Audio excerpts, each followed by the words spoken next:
Dans le cadre de son exposition actuelle Faux Semblants, la Ferme de la Chapelle a accueilli dimanche 13 novembre un concert baroque offert par le groupe Echo Baroque. Le style musical proposé par le trio se distinguait des habituels concerts de la ferme. Une fois n'est pas coutume, au lieu de jazz, on a un groupe de répertoire baroque. Et c'est assez sympa vu le titre qu'ils ont choisi pour leur concert, avec les séraphes, les sirènes. C'est vrai que c'est assez sympa d'avoir un groupe comme ça dans un environnement où on privilégie les arbres, la forêt, les minéraux. Donc il y a un côté aussi un peu magique dans ces peintures, dans ces sculptures.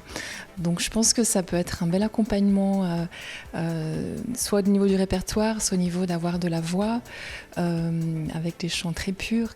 C'est au fil des rencontres que le groupe a croisé le chemin de la Ferme de la Chapelle.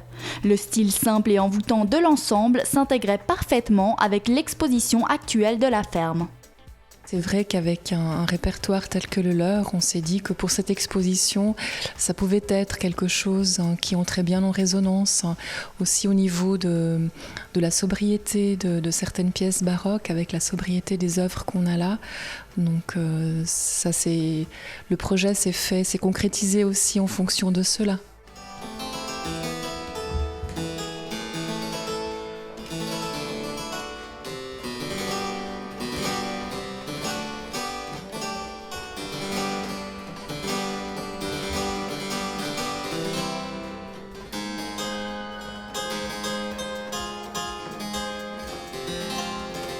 Echo Baroque est composé de 2 sopranos et d'une claveciniste. Leur formation est toute récente car ce n'était que la 3e fois que les 3 musiciennes se produisaient ensemble.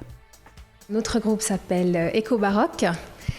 Nous avons créé ce groupe cette année en fait pour pouvoir un peu aborder le répertoire baroque justement. Nous avons eu la chance de trouver une claveciniste, Tatiana Babu-Dumaret, qui nous accompagne ce soir et avec laquelle nous avons monté ce programme. Vu qu'effectivement ce sont des duos, pour la plupart des œuvres qu'on chante ce soir, l'écho en fait est vraiment la réponse de l'une à l'autre et en fait c'est ça qui nous a donné l'idée du nom du groupe. Et c'est vrai que l'écho est aussi une des formes très importantes dans cette musique baroque et donc ça nous paraissait être un nom qui reflétait bien le programme qu'on va faire ce soir. Le titre original du concert, Chœur de séraphes, chant de sirènes, n'a pas été choisi au hasard. Il permet de rappeler les spécificités du style baroque. Alors, le concert de ce soir, il aborde la musique baroque sous ses 2 angles, c'est-à-dire le côté sacré et le côté profane de la musique baroque. Les séraphes, c'est plutôt le côté sacré, les sirènes, le côté profane.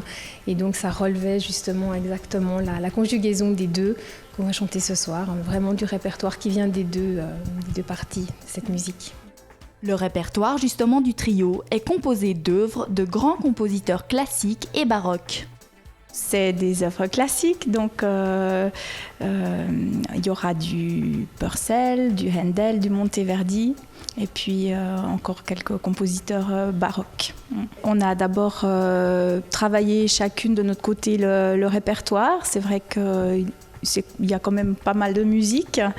Et puis ensuite, on a travaillé ensemble, Sylvie et moi, pour finalement avoir les dernières répétitions, enfin, passablement de répétitions quand même avec Tatiana, mais disons en dernier lieu. Un concert enivrant durant lequel les sonorités du clavecin se mêlaient harmonieusement avec les timbres de voix des 2 interprètes.